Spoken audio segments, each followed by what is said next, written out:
Welcome to another podcast of the K series. Today we are talking with a couple of gentlemen that are helping shape the skyline of certain suburbs across the coast. Darren Greenaway has been working with BDA for a long time now and major architect on projects across the entire Gold Coast, and Ross Hankin, who joins us today, is doing a lot of the construction on high-end prestige homes and mid-rise developments. So exciting to have them both here today to talk about the collaboration on Pescado, how it came to life, what the vision was, and just also their thoughts on the Gold Coast market and what we're seeing in current trends at the moment. Gents, thanks for coming. Thank you for having us. So Darren, probably good to start on Pescado. Obviously you've been intimately involved. You've got an interesting sort of team of stakeholders there from a diverse background, and what was it that sort of helped shape that design? What was their vision? How did you pull all that together and get to where we are today? I think this project sort of feels different to every other project because it's not really a building, it's more of a story about Paul, Chloe and the family. So I think that's sort of what really helped shape the vision. Their life's so chaotic. They travel the world, they're on the go, it's non-stop. So Palm Beach has always been that sort of calm, serene sort of place for them. So the design sort of was really trying how we incorporate that chaos to calm, which is sort of their lifestyle, but also suits the context of Palm Beach. You've got the busy Gold Coast Highway, which is quite chaotic, and the beautiful sort of surround, tranquil sound of the beach, the ocean to the east. So try and put those two items together to really help form and shape the facade of Pescado.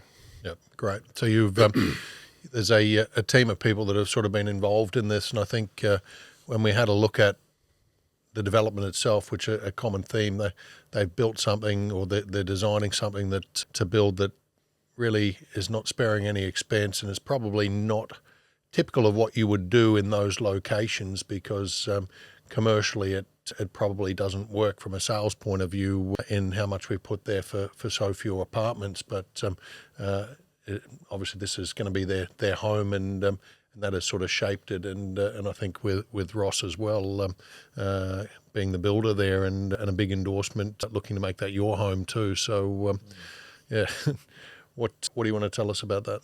I think that's a difference. They could really push the envelope and do what a typical developer would do 2 per units per floor, make them tight, make them unlivable, and maximise. And we could have went higher as well. We could have went to 14 stories. So their brief was very clear. It's about living there. It's going to be our home. We don't want to overdevelop. We want single luxury homes in the sky, basically, and keep it all within code. So we don't want to upset the neighbours. It's where we've grown up. We really want to sort of think about the context and sort of be really generous to our neighbours. So I think that's what was really different. We didn't push it too hard. They're really large, livable units. It's all about maximising the natural ventilation and skyline from getting views all the way around, which is pretty much what a house does. So you don't really have any neighbours horizontally, which is the big difference. Everything's vertically stacked. And Ross, what was it that sort of attracted you to the project, and obviously taking on the build there, but decided to make it your home after looking and I think just having 7 single floor units has never seen that on the Gold Coast before. So I'm pretty excited to be part of it, and yeah, I like it so much we decided to get one for ourselves as well. The facade was really shaped. The Gold Coast obviously is known for its sort of really movement of the ocean, but I think the beautiful part about this side is you can really see Burleigh Headland, and you can sort of see south down to Coolangatta and Kirra. So that sort of really curved shape of the Gold Coast, especially the headlands, how it sort of moves in and out, it's quite more organic. So the building was really shaped as more of an organic, fluid sort of motion that sort of represented that sort of local context. But it's sort of that slight movement in the way that building's angled. Every bedroom gets a view of the water. So we sort of shaped it, sculpted the form to make sure we really think about the context, the view line, maximising natural light and ventilation.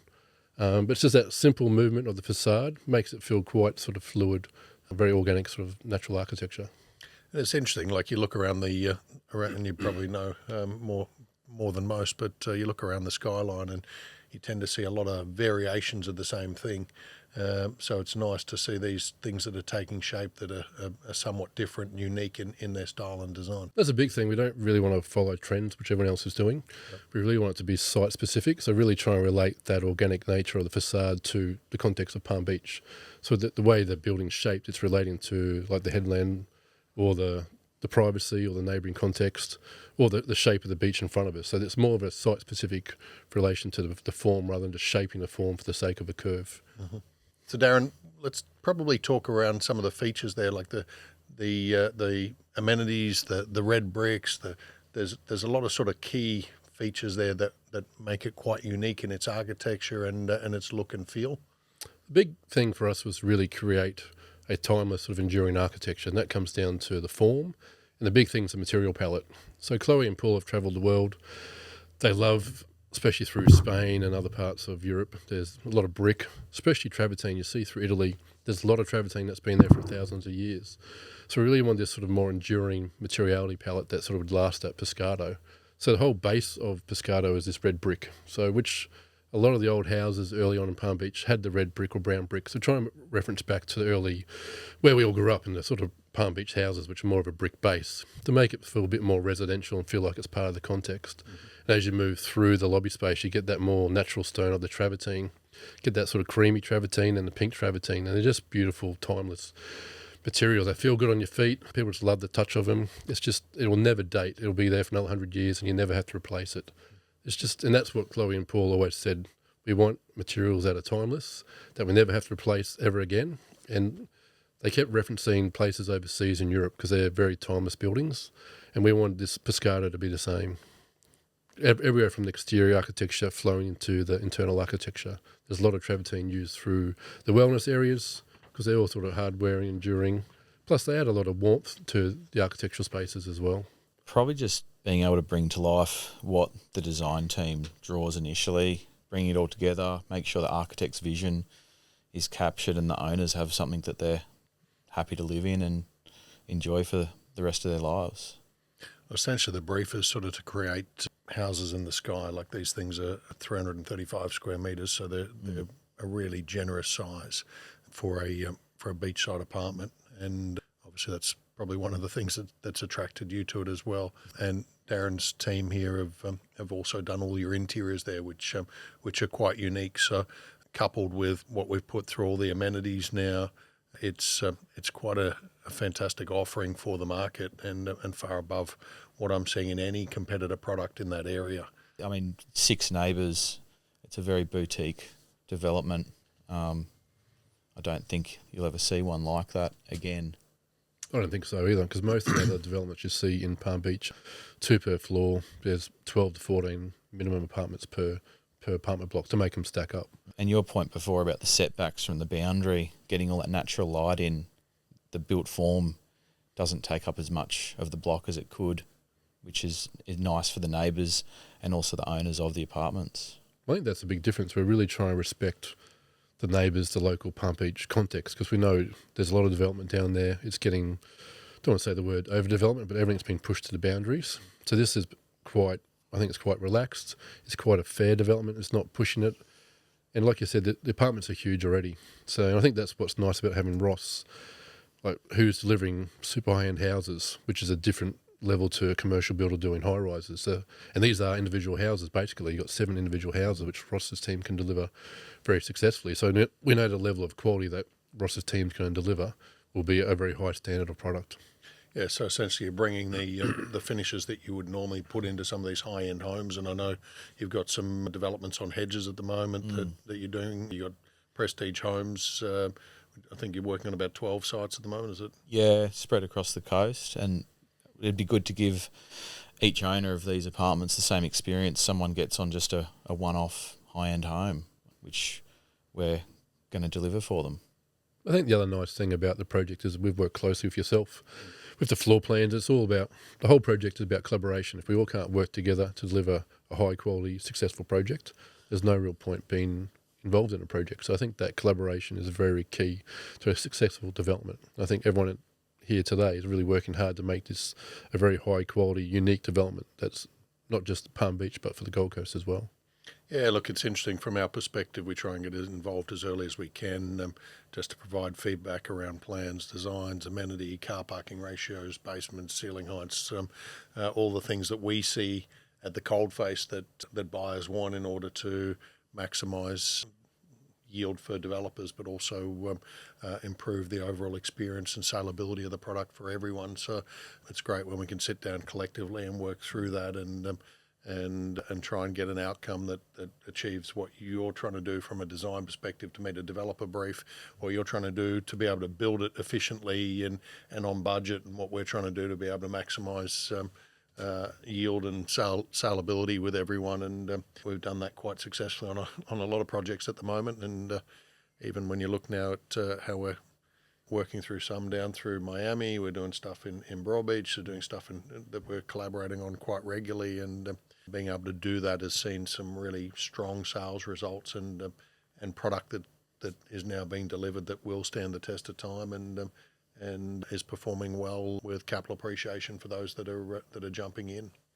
No, I agree. I think that collaboration is key to the success.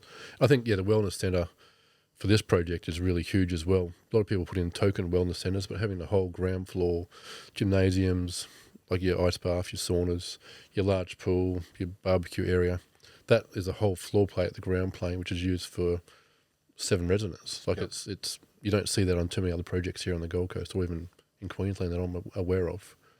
Yeah, and also like a lot of these people now, when you look at areas like Palm Beach, where, as you said, some of it can be a little bit congested, to go through and put 2 levels of basement in that gives everyone a minimum of 3 car spaces, gives them additional storage area, has additional visitor parking, all those things that make an enormous difference from your livability. Yeah. And for most developers, it wouldn't be feasible. They'd be paring that back to 2, sticking with one basement, being very cautious around the size of the footprint and value managing the build and the finishes. And whereas this one, they've lent in and said, let's deliver the highest finish we can and make sure that we've got the car parking amenities to a level that is far above any of our competitors, and that we've done it with the end in mind, which is to live there and enjoy it with 6 other lucky families. Yeah, we always hate that word, value management, which Ross loves that word. So I think that's one big difference. It has not been really value managed anywhere on the project. No, Paul and Chloe have really stayed true to the vision, and Ross has worked closely with his team to try and bring this vision to life as well. Well, they're not trying to work towards a minimum margin on the project. They're trying to deliver a project that they're proud of, they can live in forever, and they've got 6 neighbours who are happy to live there and don't ever want to leave. So you don't usually, again, get that with a developer. It's not about the bottom line. That's a big difference for this project compared to every other project where we've been involved in. So Ross, building down on Jefferson Lane obviously comes with a few unique challenges. You do have the 2-street frontage there, but what are some of the things that you're going to have to navigate through this and building a mid-rise in that location? The power lines on each side and traffic on each side of the site are both very difficult to work around. We've got strategy in place for that, but there are obstacles that are always there, and we just have to overcome them. Traffic management. Yeah. No one enjoys that one. Structural considerations, waterproofing, facade systems, long-term building performance, and soil exposure and material durability. Do you want to just... Yeah, I think the material selections on the building, like we've got a full painted building on this one, no exposed concrete. So that provides a great protection for salt and exposure to the elements, easy to upkeep as well over time. I think the other materials on the building are quite resilient as well. Like that brick facade is... Yeah, it's pretty much brick, and then your aluminium screens, powder coated aluminium screens, which look like timber. So everything's quite resilient and sort of long-term. They're very simple materials. They've just been designed well and all brought together. Like the material palette and colours have come together quite well. Yeah, we want the material palette to be very robust. Yeah. Yeah, just so it stands the test of time. Same, once again, sort of that enduring material palette, so you're not swapping out materials in another 5 to 10 years' time. That was critical for the whole design team. Even when you look at your internal fit out there, a lot of it is quite timeless in its selection, so that it's not like everything else that you see, and it's...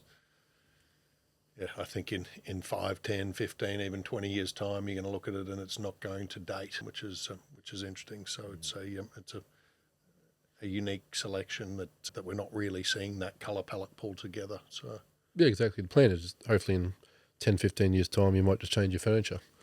But the rest of the material palette stays as it is quite enduring, that sort of timeless, simple palette.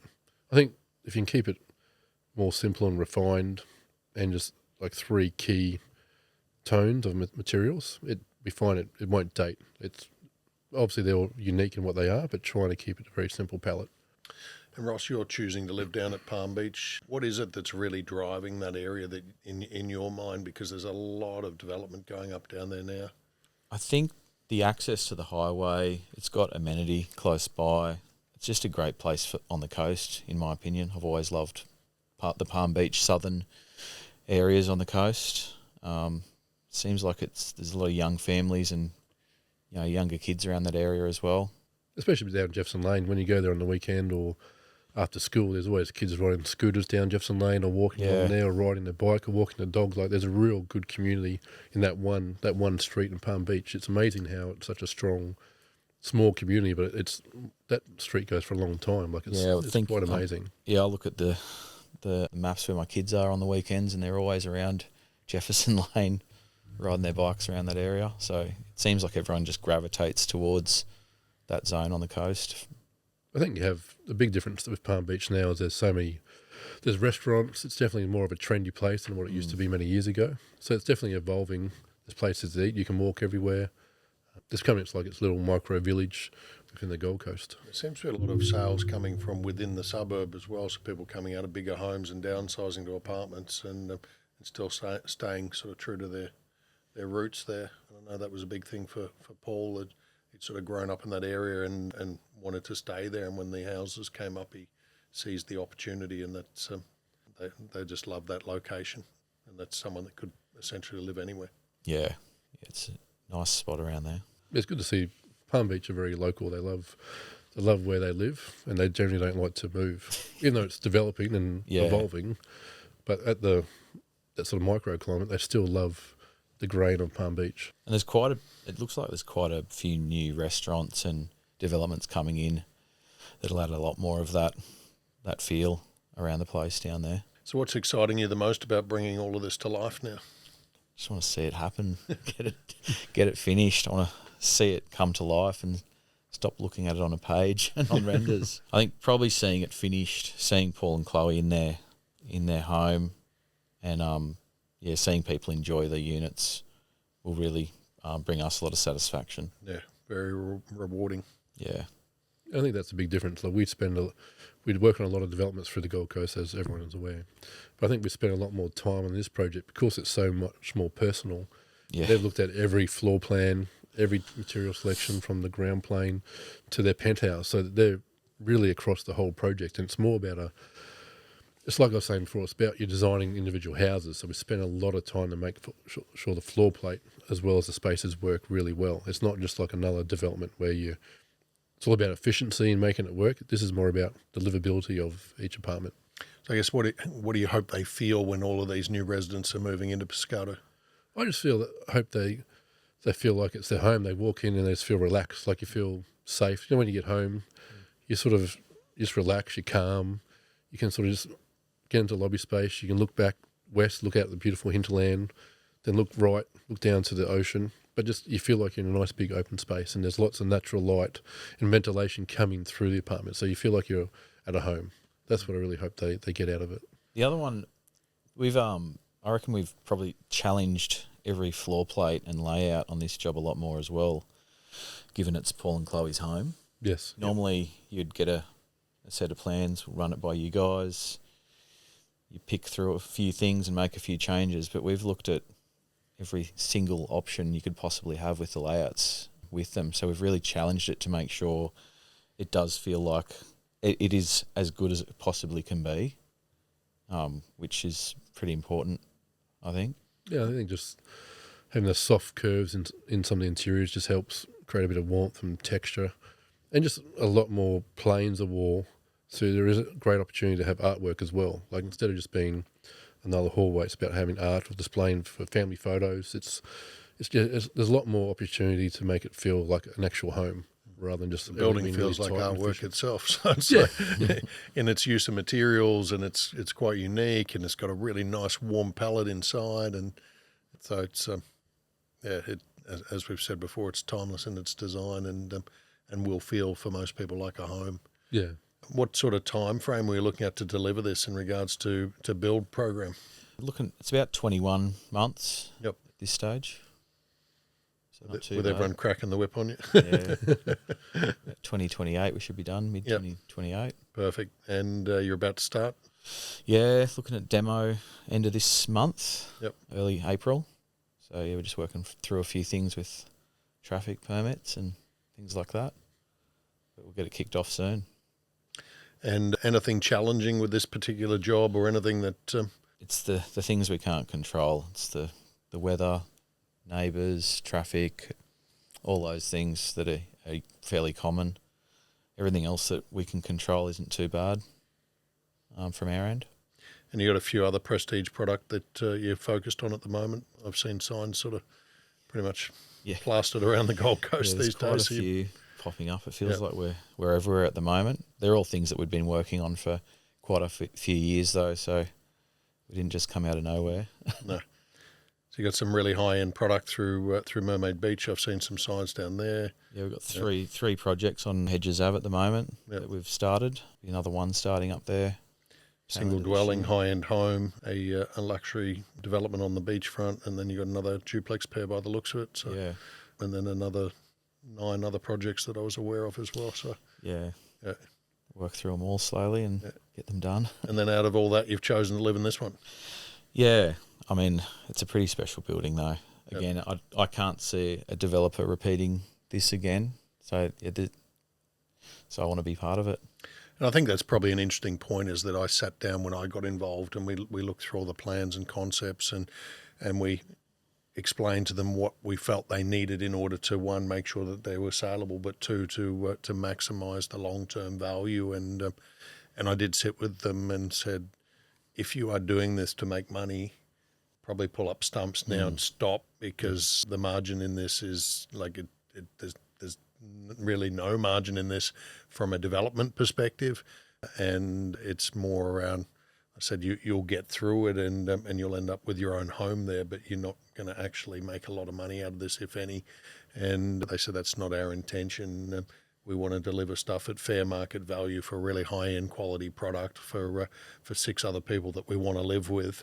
And so that was it. That was an interesting approach. You just don't see that. I mean, obviously with construction prices where they are at the moment, it is hard to make things stack, and that's why we haven't got a building that is 14 levels high and 2 per floor and multiple basements and minimal amenity and all the other things that people are typically doing, is because it is them building a home for themselves and 6 others. So. I think having those greater setbacks makes it easy for you to build as well. Normally we're pushing the setbacks, there's no room for screen or scaffolding, and you're right on the neighbour the whole time. So having a bit of breathing space just to build it as well makes a big difference as well. You're not putting pressure on your neighbours as well. Yeah, it does.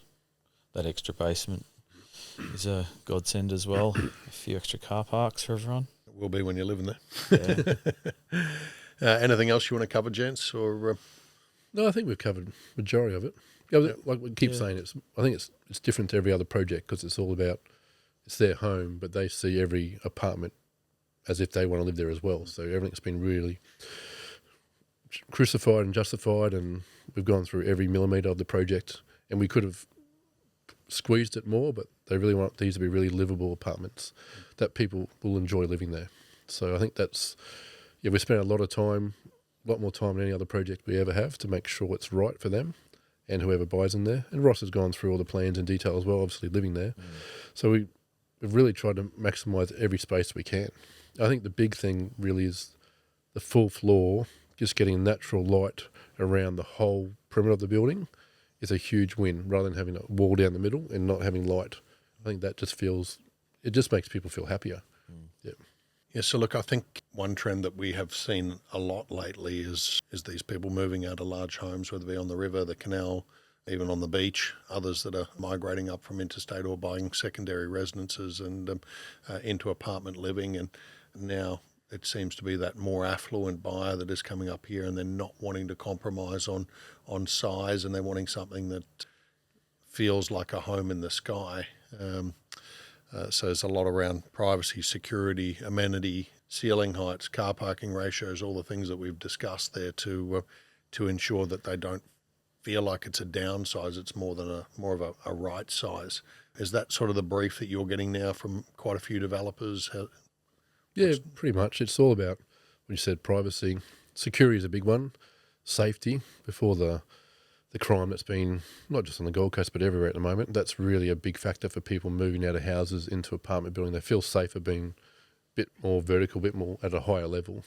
And I think you can buy a big home on the beach, but I think being vertically stacked, people don't really appreciate the views until you start getting up higher through the tower. You can appreciate the views of the headland and the ocean, but what I always love about the Gold Coast growing up here is that western view to the hinterland, like that beautiful mountain range, which you don't see in too many cities. That to me is still the hero. Like, it's just, we have a real beautiful green belt for the Gold Coast.